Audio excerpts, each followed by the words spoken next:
Welcome back to Play On. I'm still here hanging out with Ryan. We were talking a heck ton of shop. Yeah, sorry, we're talking more than joysticking. I apologize to the viewing public, but you know what? I talk cars way better than I drive cars with a joystick. I was going to say, if people came to this channel to watch gameplay, unless Matt's here, this is straight out. So. Hi, Matt. Hi, Matt. Sorry. Welcome for hanging out. All right, you know what? I'm going to play the old school card. Hi, Matty. Oh, he's going to love you for that. Yeah, I can feel the voodoo needles. Well, so, all right, since we threw that out there,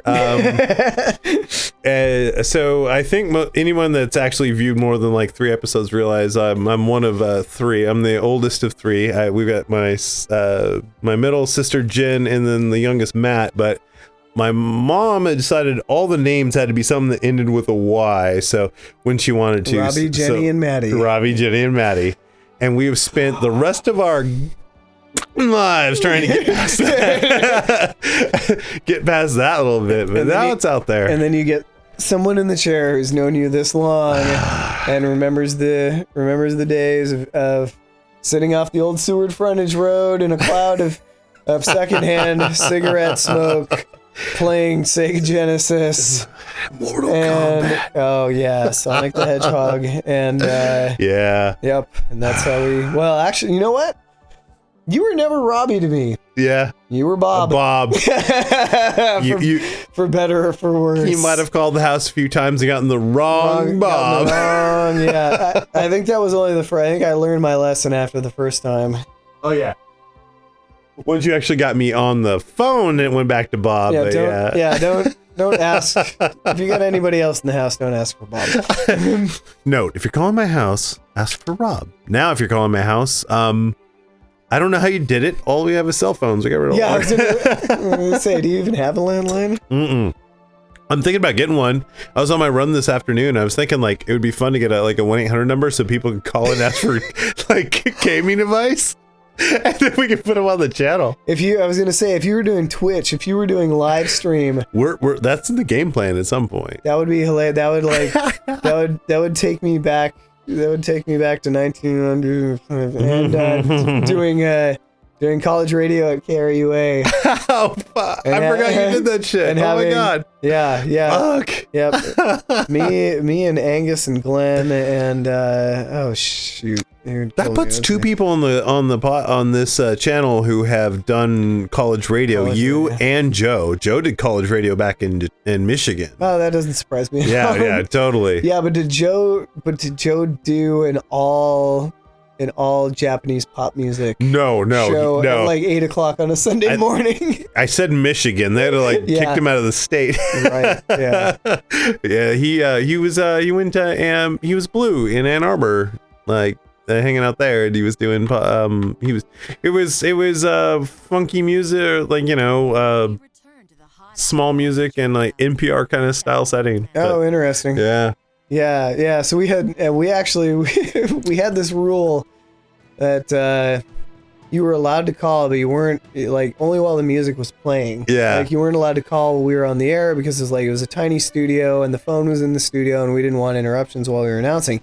So if you called in while we were on the air, we would punish you and the listening audience by reading 60 seconds out of we had on hand this Mr. T documentary book, and so we would just open it up to a random page and we'd start reading for a minute, and it got to the point where people were intentionally calling in just to make us read from this book. So I think we finally just ended up unplugging the phone except for when we were on the air, and I think we got in trouble with the producers for that one, so that sucks. Well, that was long enough in our past and proving how old we were. You couldn't Rickroll that time. They should every time you called, they played Rick Astley. It would have been fun.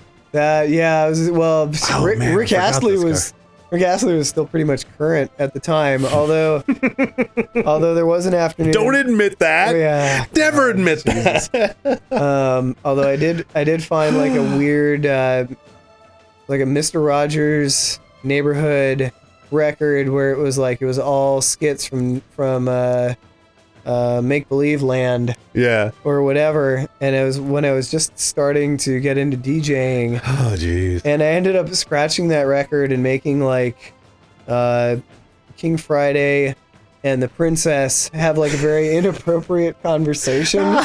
This is like that stupid Team Alpha song with Speed Racer. Speed Racer, yeah. Yeah, it was kind of like that.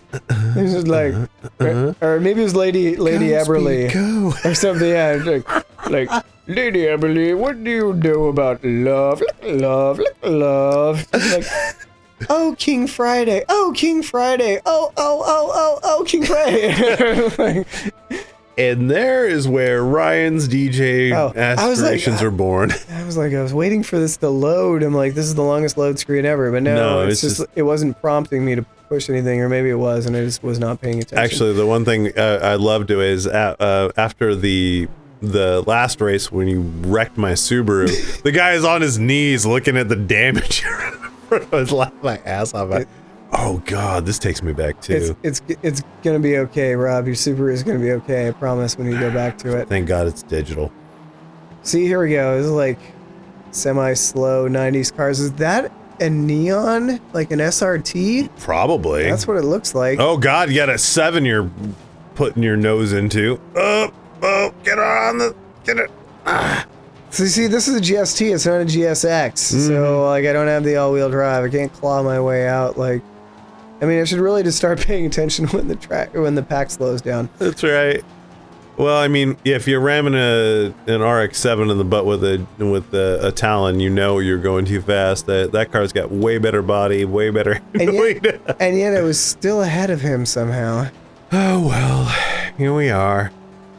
We're single rotary. Welcome back to Play On. We are definitely still teaching Ryan how to simulate car racing. He's better at doing it in real life than simulating it.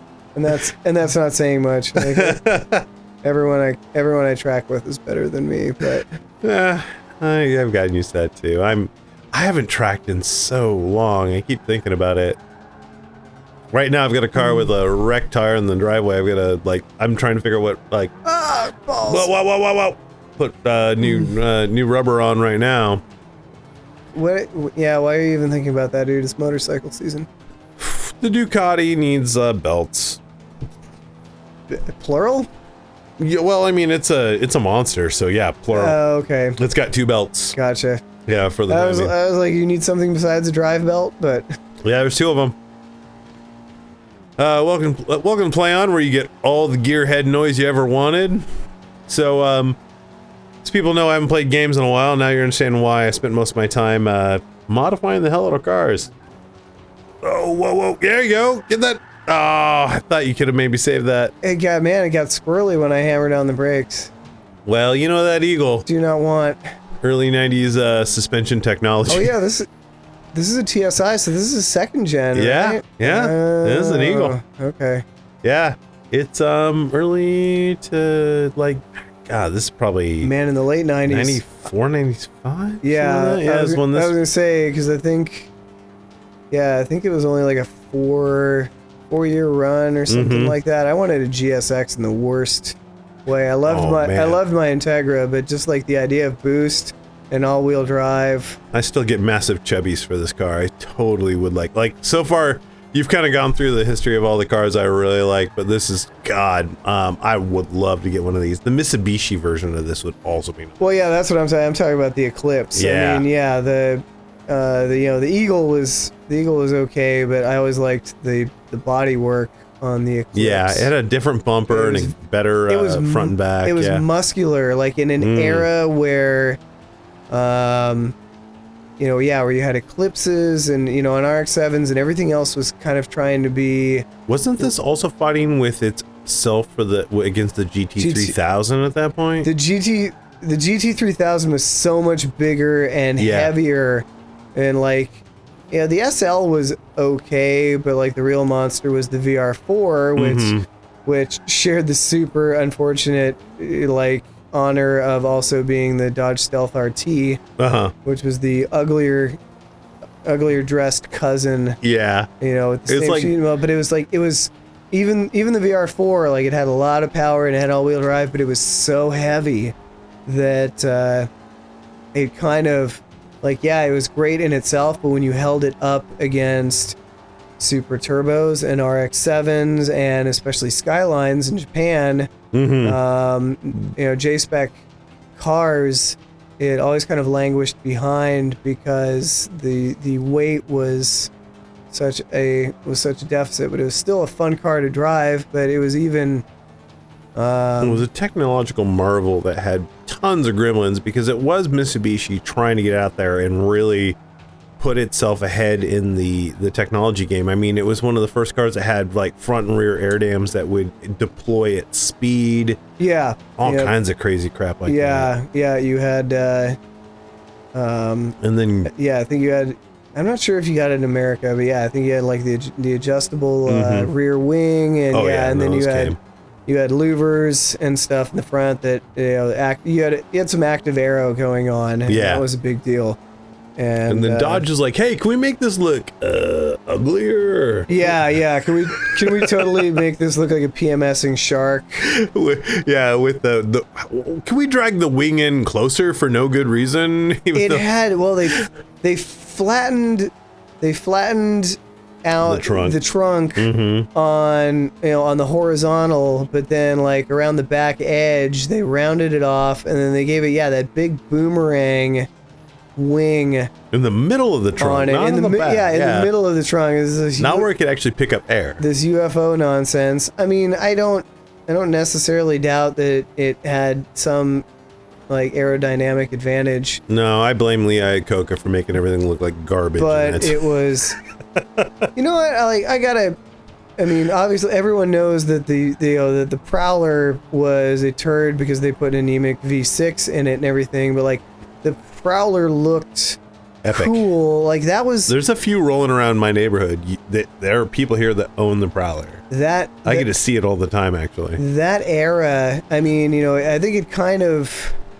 I mean, it's arguable. I think like functionally and profitably, Chrysler's future retro design department hit its peak with like the first generation 300 and some of those. But in that earlier era, that mid 90s era, like that's when we saw the Prowler and the Viper and some of those other vehicles that really set them apart from the rest of the pack, at least visually. And the Prowler with the open wheel design and everything, like it was retro rat rod meets Formula One and everything. And the biggest problem, they probably had to do that just because it was an open wheel design with exposed suspension and everything. But there was so many things they had to do for that car to get it street legal. Yeah, they had to put that turd of a V6 in it, so it never was as fast as it looked. The performance never lived out. Oh, and the Crossfire, although you could get the Crossfire with like an SRT8 trim or something. I had a friend who had one, and it was completely impractical. And it wasn't the greatest handler, but it'd go like stink in a straight line if you had tires that would hook up on it and everything. Like that was kind of a defining era for them. And then at the same time, so you had Mitsubishi with the second generation Eclipse, slash third generation Eagles, I guess, and the 3000 GT, and at least over in Europe and Asia, you had the VR4s, you had the Galant VR4, and you had the Evos. You had the first couple of generations of Evos. God, you look at Mitsubishi now, like they were at their prime in like the late 90s, early 2000s. Like they had it figured out. They had the world on a plate. Like they were formidable, and you had your Celica GTs, and like you had your Integra Type Rs, Supra too. Yeah, and your Supras and your FBRX 7s and things like that. Yeah. Like they were in a while. Like they were right there in the mix, and then they shit canned the 3000 GT, the third generation Eclipse was that complete travesty with it was naturally aspirated V6. It was all long and drawn out with the pancake headlights and the Testarossa fins and the side doors. Like, they killed it visually and neutered it on a performance level. Yeah. And then they brought back the body with the 4th generation, but it was too little too late. Oh yeah, they had already broke that thing. Yeah, it was still gutless. And then just the final death knell was when they retired the Evo. Like, they had absolutely nothing left. Like, all they had left was compact cars and I mean, at least in the States, because you can still get a Pajero / Montero, like over in the UAE, or they still make decent 4-wheel drives and such. But for the American market, like, all you could get is a freaking Mirage. The Mirage. The worst Eclipse ever, and then lackluster SUVs. Like, they buried themselves, and I have little